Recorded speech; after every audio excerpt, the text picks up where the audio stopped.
Well, go ahead, please. John, can you bring us up to date on the PUP and NFI guys? Which ones do you expect to be cleared to practice tomorrow? And specifically Ricky Pearsall, what's his situation? Yeah, I think we put them on PUP, all these guys, for a reason. When they took their physicals, they weren't deemed to be ready on that specific day. In some instances, they'll come off relatively quickly. It's kind of a ramp-up situation where they've been away. We want to assess them. We want to get them off to the side and kind of build them up. Abundance of caution. And that also preserves the right, in some cases with PUP, NFI to use that at the roster cut. But in some of these instances, we anticipate it being short-term. Ricky would be one of those. Is there a possibility he could practice tomorrow? He likely won't.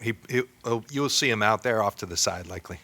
Ricky had a bad hamstring in OTAs. I mean, not real bad, a normal one. He's good now. He's hit all his miles per hour. He's fine. We just haven't seen him the last 2 weeks. We're not going to throw a wide out there the first 3 days. We don't want to pull it again until we see his conditioning and everything, which we should get in 3 days, and then he should be good. Was it a partial tear, like a grade 2? Where do things stand with Jauan Jennings, and what is kind of the plan to work things out? Jauan's reported took his physical yesterday. We anticipate, I won't speak for Jauan, but had a good visit with him. Anticipate him being out there. You guys know our feelings on JJ. He embodies what we think a Niner's all about. Plays the right way, and we love him. And I think all that stuff, we're not going to get into the contract talks and all that. That takes care of itself. But, we love him, and he's here. So is there dialogue about a contract extension? Is that? We love him, he's here. Gone through, obviously, what we all know went on last season, last training camp. Is there some disappointment that there is at least public discussion about this? Is there some ultra motivation to make sure it doesn't happen like it happened last year? No, it's kind of a sign of the times. It's just, it happens. And I think every team has this. We're probably hyper-focused on our team. And, like I said, I told you what we feel about Jauan. He's an integral part of this team and a guy we'd like to have around here for a long time. For wide receiver questions, what's the latest sense of Brandon Ayuk and when he could resume practicing, and any more information on Demarcus Robinson and whether he'll be suspended to begin the season? Yeah, that's a league matter as with respect to Demarcus, and we'll let that play out. The league will handle that. We knew there was a possibility when we signed Demarcus and have accounted for that. So we'll see. That's a legal matter that is playing out. With respect to BA, he did a lot to his knee, and I would tell you that he's in really good place considering all that. Now, what does that mean in terms of a timeline and all that? We're continuing to assess and get information. He did a lot of his rehab away from here, and so, I think when you get these guys back, there's all kinds of objective measurements that you want to do. And so he'll be working on his rehab and with our guys, and I think we're encouraged on where he's at, but not anywhere close to having a set-in-stone timeline. When it came to how the offseason went, obviously you guys are very familiar with the business side of this. Did you kind of see this coming down the pipeline with Jauan, given the injuries in the offseason and the moves in the offseason, that he would possibly want to kind of ask for a new contract? Yeah, I think you anticipate all situations that make sense when a player's in that situation. I see the same thing with Colton McKivitz. Those are two guys to me in very similar situations that I think the way they feel about us is the same way we feel about them. That's the easy part. The hard part's the business side. When people talk about how to avoid drama and stuff and things like that, and I'm trying not to say negative about it, I think that's just business. I don't call that drama, I call that business. If you want to avoid all drama, then just be really extremely bad at business. And just be ridiculous on everything, and I guess there'd be no drama until you tear your team apart doing that. So, you look into all that stuff, but, we got a great relationship with these guys. As two guys, that does make sense. We can do everything we can to make that work out, but it's not always easy to make it work out, so we'll see how that goes. Also, some receivers, you tried out some receivers. I know you must be trying out various positions, but saw that it come across.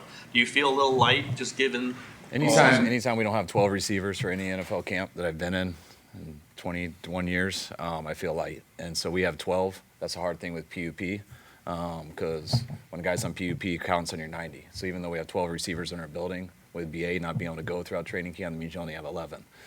With Ricky not on there, with him on PUP for at least the first 3 practices, it means we only have 10, which you can get by with 10 until one guy has a sore hamstring the next day, and then you go with 9. And when you have 9 in a practice, one of those guys is going to get hurt because you're having to overload a guy because you're now 3 less than 12. And if you do that for a few days, it's tough.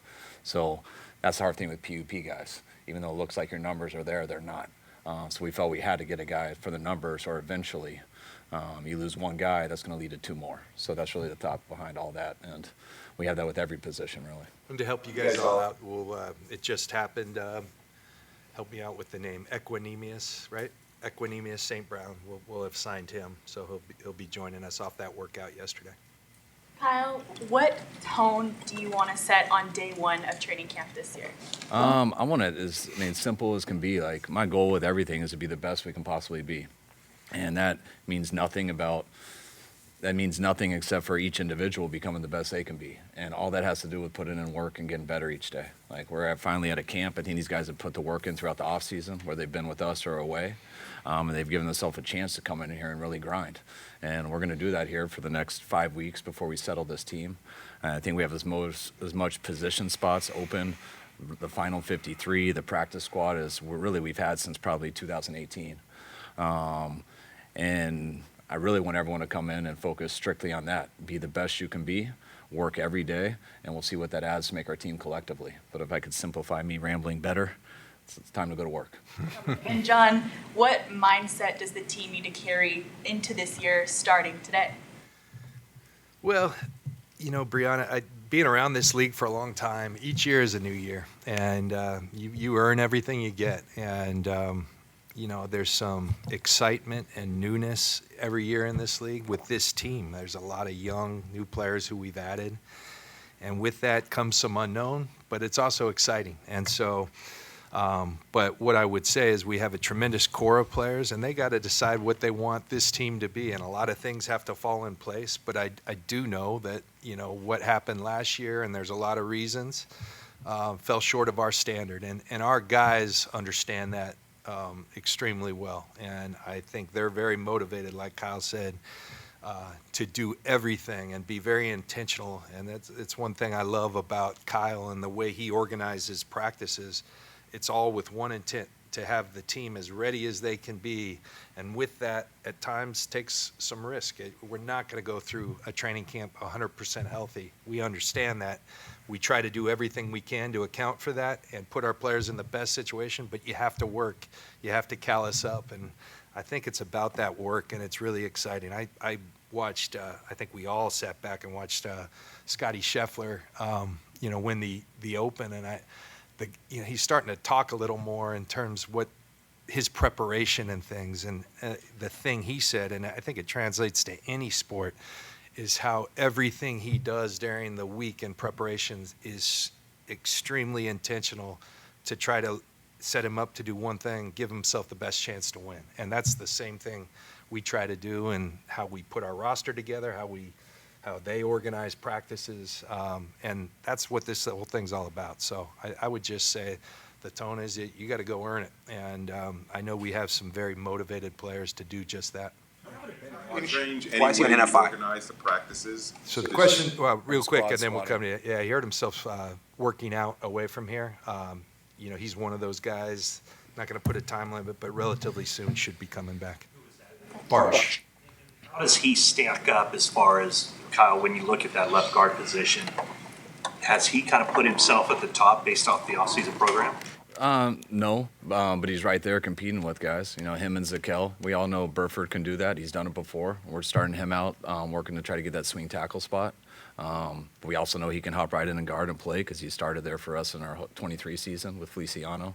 We had Barch and Zakel competing through OTAs, but like I'll say, in the year since 2008, probably 19, what is OTAs when it comes to an alignment and stuff? We got to actually go out there and do more football. So, but he's in the competition. He's in the mix.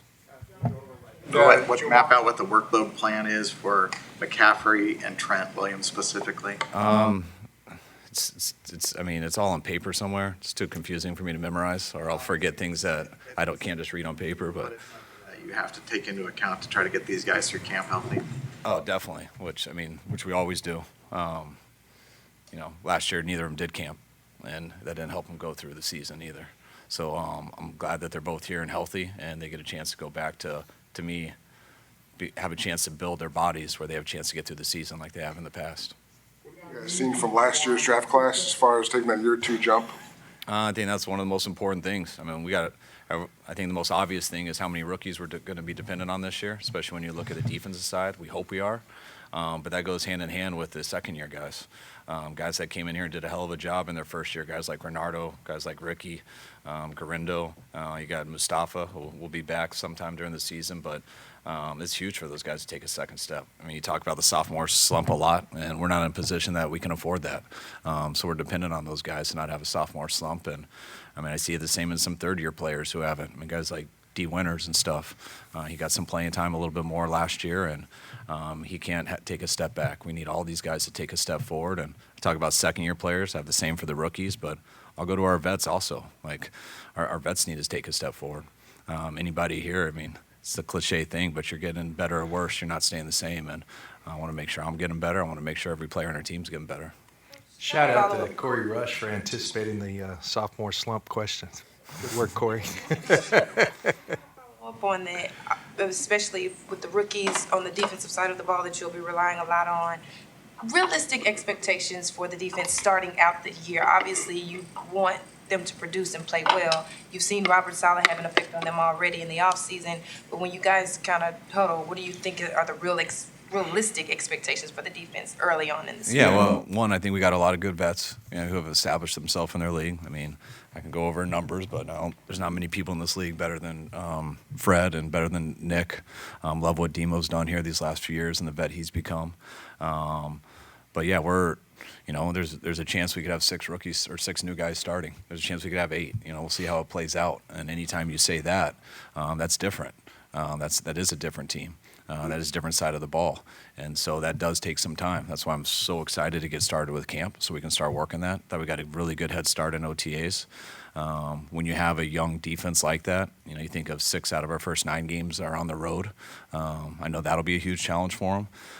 But I think we have the capability with some of the veterans that we've had here, some of the new guys that we've added, some of these vets we've brought in to create some competition with these new guys, that as long as we keep getting better throughout the year, I think we have a chance to turn it into a real good defense. John, do you expect You expect Jauan to be out there, so just to clarify, you're not expecting a hold-in situation? And then if I could ask a second question, has he formally requested a trade? I saw the same tweets you guys saw, but I'll just stick to what I said. Jauan's here. We expect him to be out on the field. Yeah. So he hasn't formally asked for a trade. Yeah. No. What's your understanding of Demo's legal situation right now? That something occurred down there. We've talked with Demo. Of course, we would prefer our players not get involved in those things, but I think that, again, that's a legal matter, will work itself out. And we got a lot of faith in Demo, who he is as a person, what he stands for. Go ahead, Jennifer. It was actually about that one, but last couple off seasons, you've had players send you pictures about how their progress has been. Has anyone been extremely interactive with you about what they've been doing during the off season? Not really. I mean, the one in the past that got a lot is because I was on him a little bit before he left. I just saw a real cool video that Trent sent to our strength coach today. Somebody didn't send it to me, but it was neat. He can still vertical jump more than any man I've ever seen his size. So that was cool to watch. But I'm more excited to see the videos of them with some pads on playing football. Is it 3 practices without pads and then? We have to do 4. Yeah, that's the rule. 3 one day off, a 4th. That's the acclimation period, and then we roll. Or injury ones, Yetur and Dillard. Are those 2 of the guys in the boat that you expect a little bit sooner? I think it's similar to Ricky, that because they've been away, we could put them out there right now with how they check, but we're going to be safe, evaluate them for these 3 days with them, with Dustin, both of our Dustins. We'll have a day off, and then we'll decide if we want to put them in the next block. you Malik haven't posted been a out on. picture today, it looked like he's walking out with some pads on. Is his recovery going maybe faster than you would expect in ACL? His recovery and how he is as good as it could be. Like just the way he works, the way everything checks, it's amazing. But it's still an ACL, so you still got to give it the time.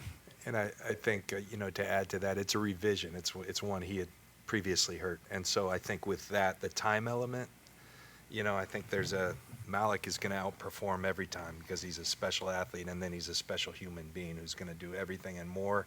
But there is, I think, especially with the revision, just a time element that doctors want to see you get to that puts some, he wants to be out there today, believes that he could be, but we have to kind of It's hard hold to him always back. give you guys timetables because timetables change all the time, and then Branch will hold me accountable 6 months later.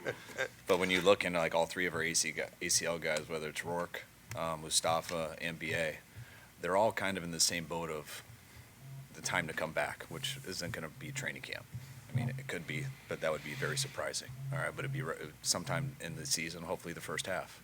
And that's what we're hoping. And they're all three kind of in that same area, even though they all did it at different times and have different situations, but they're all about the same health time. Tracy, you?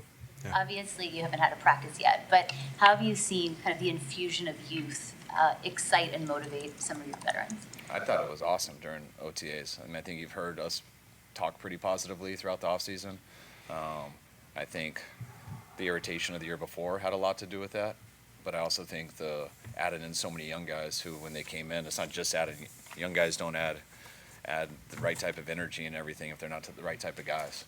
But what we saw throughout OTAs after the draft, those guys acted like pros. They worked. They were energetic. They communicated. They asked tons of questions, and I think that helped motivate some of the veterans. Like, all right, we want to do this. We want to definitely fix what we did last year, but we know we can't do that with the help of all these young guys, new guys who came, and I think they showed us in OTAs that we're all very excited that they're going to give us a chance. How much relief was there? You may have to rely on a number of rookies, especially defensively, like you mentioned. How do you, measure their readiness and maybe give them some grace as they develop and get familiar with the system and get up to speed now? The same way you always do. You go back to 19, we're coming off a 4-12 season as second pick in the draft, and that year we started. Debo was a rookie. We started. Nick Bosa was a rookie. Dre Greenlaw started. He was a rookie. You do the same way you've done it your whole career. There might be more than one at certain spots, which I think brings more light into it. But we've all been around enough to know that, there's some growing pains with rookies, but there's growing pains with everyone. It's easy to say it's because of a rookie, but with vets, there's up and downs. You do that with everyone. You got to understand, though, that rookies are going to struggle harder at first. They aren't going to figure it out right away. You can't just bench them as soon as they make a mistake early. That does take reps. No matter what you do, you need a lot of reps to get good at anything. And these guys are going to need those reps. They haven't had them. They don't get them in the offseason. They get them through playing football. And that's why you hope as they get those reps, they're not catastrophic, because we're all judged on wins and losses. But there's some ebb and flows in it, and if they're made of the right stuff, you can overcome those mistakes, and they eventually fix them. With that in mind, was there some pressure to get Alfred Collins done so he could actually get on the field and start working? I don't think there was pressure, Jennifer. That was a weird deal in that, the whole second round hadn't moved, and you can sit back and you can wait, or you can. And I just asked our guys, Brian Hampton, go call everyone in the league and let's get an estimation where this thing's going to break, and does it benefit us to be not first because some guys had signed, but does it? And at the end of that process, the recommendation from them was let's go ahead and get this thing going. And Alfred had worked really hard after not being able to participate in OTAs and getting himself in really good condition. He didn't want to lose, so he was extremely motivated. And I think I was really proud of our guys and his side, Nicole Lynn and Alfred, and coming together and kind of triggering the second round. And I think we ended up in a good place for everyone.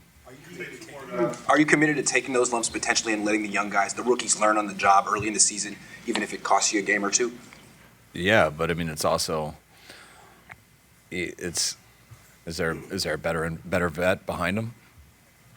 You're going to play the best player, whether he's young or not. we're in a situation where we have a lot of opportunities for young guys to be our best players. We haven't had that in a while, probably since 19. And that's why there's more room for young players to make it here. And I think we got the right young players to do that. But in any situation, if someone's struggling, and we're going to put the best team out there possible, we have a chance for young guys to really earn that. But if there's someone better behind them, we're judged off wins and losses. You're going to do what it takes to win that game and then try to get a guy ready for the next week. But you're always going to put the best guys out there.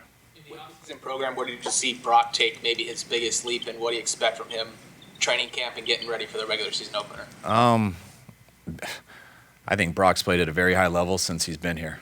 Since his first game in to his last game, I think Brock's played on extremely high level. I think that's why he's earned that contract. I think the hardest thing with this league and the amount of money and the amount of coverage, when people get contracts, there's all this other expectation of now what do they have to do. And Brock needs to keep playing how he's always played and continue to get better, like everyone does. Like, you get better or worse, you don't stay the same. So, like, Brock has had a hell of a short career so far. He had a hell of an offseason. And when you have a guy who is, to me, real in those ways, it hasn't been fake, the way he works, who he is as a man, what he's put on film, what we see every day, he will keep getting better. And that's what we saw throughout OTAs. Do you have a question in the back? You were trying earlier. I'm sorry, I don't know your name. You're all good? Okay, all right. Good deal. All right.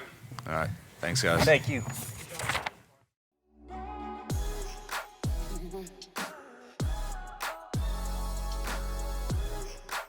Mm-hmm.